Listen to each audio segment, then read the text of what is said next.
How's it going, everyone? I'm Sean Moriarty. I'm Benjamin Walters. Welcome in. And Sean, we got a victory. Yes, it feels great to crack the win column. Irish go to 1-2 on the season. We stay in the rankings. We move up a couple spots. Always happy. That's always something to be happy about. But listen, let's just get the bad stuff out of the way and taken care of. And I know a lot of you are like, well, what are you guys doing? You're going to talk. We get a win, and you guys are going to be Debbie Downers and talk about the bad stuff first. Well, this is important. You start with the bad, you end with the good. Yes. And starting with a little bit of good before we hit bad, Sure. make sure, please, thank you, you hit the like button down below, smash the crap out of that. Subscribe if you haven't, because the vast majority of people watching have not subscribed. And hit the bell icon. Now, We've been forgetting to do that all season so far. Yep. I'm trying to pick up the torch. Speaking of picking up the torch, talking with the bad, because this torch needs to be picked up, in my opinion. What do you think the bad is? The defense. You get one guess. The defense. The defense. The defense. Yeah, I took a little survey after the game, Ben. I don't know if you saw that or not, but I asked everybody, as happy as you are with the win, does give the defense giving up 30 points to Purdue, does that bother you? And the majority of the people that responded said yes. And you know something? They're right. There's one stat, Ben, that is very, very disturbing. And I'm just going to get it out of the way. Through three games, we've given up. This defense has given up 98 points. Yep. Now I know. Now, just to be fair, that last touchdown that Purdue got to make it 30, that garbage touchdown. But still, it's in the books. It's officially in the books.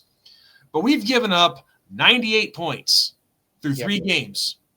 Now, compared to last year, and I'm talking regular season only. I'm not including playoffs in this. Yep. Last season, in all 12 games, in all 12 regular season games, we gave up only 163 points. Yep. We are on pace to, at the very least, match that in half a season. Yep. That's scary. Yep. That is a complete regression in defense, a complete regression in coaching, and, well, we've seen it on the field. They've had the defense has had its good moments, but overall it has been a dumpster fire. Yep. And I'm not trying to be a sourpuss here because we won the game, but if you have to rely on your offense to put up 50 plus points just to assure that you win, yep, something's wrong. Yep. Yeah. I mean, the amount of yardage given up to a crappy Purdue team that's rebuilding, and I don't want to be disrespectful to Purdue. Like, it's not, there is no disrespect. Okay. Just going to put that out there. But there is certain expectations, especially when you come off of a season that we came off of last year. It was not like we were 8-4. We are coming off of a national championship berth, a title game appearance, and a season that was about as magical as we've seen in a long, long time, only to regress like this. And there are teams, in my opinion, that aren't as talented as us that are doing better things than we currently are. And that is the sickening part, because we gave up almost 400 yards of offense to Purdue. 379 total yards, 303 passing yards, 303. That's unacceptable. To a non-mobile quarterback that had multiple times where he got into the open field running and made us look stupid. Like, I just don't get it. And the team that I'm referencing is in the same state as Notre Dame, and that is the Indiana Hoosiers. They beat the ever-living crap out of Illinois this past weekend. Yes. I had the game on, and oh my gosh, you would have thought it was Alabama playing Illinois. Yeah. I mean to tell you, 63-10 was that final score.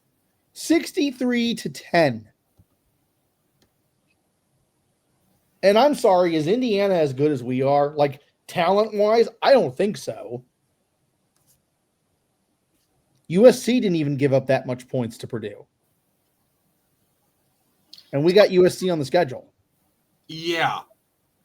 So I worry about the Boise State game. Not going to lie. Like, I worry about the Arkansas game. I mean, Arkansas lost a heartbreaker to Memphis. They did. Yeah. But, okay, we're going to Fayetteville. And do you not think that Arkansas is going to be angry in this coming game? Well, not just Memphis. They lost the heartbreaker to Memphis, but then they lost a close one to Ole Miss. This is a team that knows how to put up points. They know how to battle. And what are they going to do against our defense? I mean, that's the thing that we're harping on here. And I don't understand. Like, if you're Freeman, who's a defensive-minded guy, like, I mean, Freeman has been a defensive dude from the get-go. Okay. Played a defensive position in college at Ohio State, defensive coordinator roles in that realm until he became head coach. This is not you're relying on these dudes to do their job because you don't really get it. This is you get it. Why is there not being a situation and change being made? I don't know. I mean, you would think that when things get bad enough, he would take over and make the defensive play calls. Now, maybe if we had lost to Purdue, there would be a change made. Like, maybe if, Purdue had put up 50 points instead of 30 and beat us, then maybe there is a change made. And maybe Ash saved his job, if you will, by us winning this game. I don't know, because I'm not in that room. I'm telling you right now. From the outside looking in, it's rough. And we can't give up 30 points in 300 plus yards every game. No, you can't. You can't do that. Quote unquote acceptable. It's quote unquote acceptable to a team like Miami. That's going to be a dogfight. It. Okay. No one. I mean, it'd be great if you didn't, and it'd be great if you blew them out of the water. But those are few and far between. Like, let's just be honest. And now Miami's number 2, so that loss to Miami ain't looking so bad. No.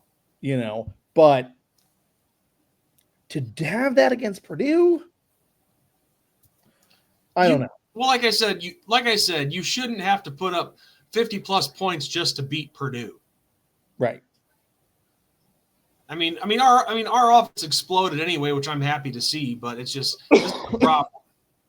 And all I know is Chris Ash, whether it's one more game or the rest of the season, he's not going to last here long term. No. I mean, you could say it about most coordinators anyway, but I'm just saying he's going to be out the door sooner than most. It's just a matter of when. But look, let's talk about the good things too. Offense looked great. CJ Carr, he continues to improve. Both linebackers, both running backs, Love and Price, were properly used.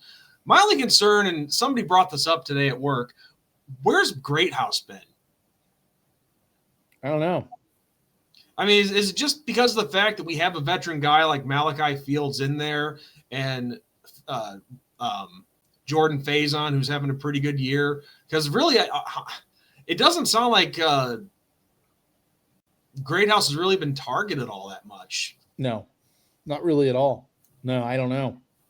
Yeah, because he didn't have a. Did he have a catch? No, he didn't. Yeah, I don't know. I don't know. The only thing that bothered me, and it's a nitpick with the offense is, and it's more of, I think, a Denbrock situation than like the team, like players on the field, and that is CJ Carr didn't pass enough, in my opinion. I mean, granted, we were running the down Purdue's throat, but the first play of the offense's game, the first play was a 66-yard bomb from CJ Carr that set everything in motion. So, like, why aren't we doing more of that? So that's my nitpick, because CJ Carr's stats were very close to Browning's of Purdue. Yeah, it's Brown, not Browning. Brown. So that's my nitpick, if you will. Yeah, but I still wouldn't. That's really not a bad thing, Ben, because if you have a it's not like, but when you're against a team like Purdue, let it fly and get that experience, because you're going to need it in a situation like the Miami game. I feel like we're going to have to really put up or shut up against Southern Cal. And like, I'm not saying like look farther down the road, but I mean, you're going to have games like that on your schedule. Everybody does, where you have to throw a bunch of times a game. And my complaint in years past is, if you're not experiencing that, the only preparation and experience you get is by experiencing it. Not to sound dumb and like John Madden, but I mean, that's the truth. Game speed is way different than practice. No, I understand what you're saying. So I guess that's my nitpick of the day. But yes, the offense looked great. I mean, granted, it's against, Purdue, but it was nice to see things really clicking. But the offense did its job, and they did take advantage of a team they're supposed to take advantage of. Right. And they did that. And just going back to your point with Carr real quick, I know he only passed the ball 12 times total. But, yeah, it's just like when you see these running stats, Jeremiah Love, 157 yards, 2 touchdowns on 19 carries. Darian Price, 74 yards, 9 carries, 3 touchdowns, plus the kickoff return for a touchdown. Yeah, I mean, that's kind of if you have a great running game, it takes the pressure off your quarterback. Of course. So I think, of course. And we knew that we were going to have a great running game this year. Like, it's not, it's not a shocker. But yeah, yes, I feel like these games are the games to take full advantage of that. But I'm not saying that you're wrong, though. Don't think that. While we're talking about passers, and I know he doesn't play for us anymore, but I wanted to touch on it really quickly. Thoughts and prayers for Steve Angeli. Yes. Like, his season is done. It's over. He tore his ACL or tore his Achilles. So he's done. And he was balling. Like, he was balling at Syracuse. So he had 5 touchdowns in one game. That stinks. And what a game that could have been late in the season against Syracuse this season with Angeli. Senior day. So I think he's still going to get a nice ovation. He will. But I mean, how awesome would it have been to see? And you talk about being on upset alert. Let's just say that. But like I said already, I'm tired of these feel good stories, Ben. You've heard me say it. Yeah, you've experienced too much of that. Would be in all the feel good stories in the last, I'd say about 20 years of Notre Dame. That would probably be the only one that I would find quote unquote acceptable. I'm sorry, no disrespect. None of them are acceptable. But yeah, so thoughts and prayers with Steve Angeli. That really stinks. That is good. That's a fact no matter what. I mean, he that guy busted his butt off for us, and he just he never got the chance, just because I think it was bad timing. The chance that he did have, he wasn't ready yet, because when Freeman first got there, he wasn't left with a great quarterback room, and no disrespect, but Steve just wasn't ready yet. Yeah. He wasn't. I'm sorry. Yep, I agree. But If he has, overall, going full circle, a win's a win, and we're in the win column. Now it's time to start stacking and building the bricks back up, and set that foundation. Arkansas looms, and then we go from there. yeah. But all I know is adjustments on defense have to be made now.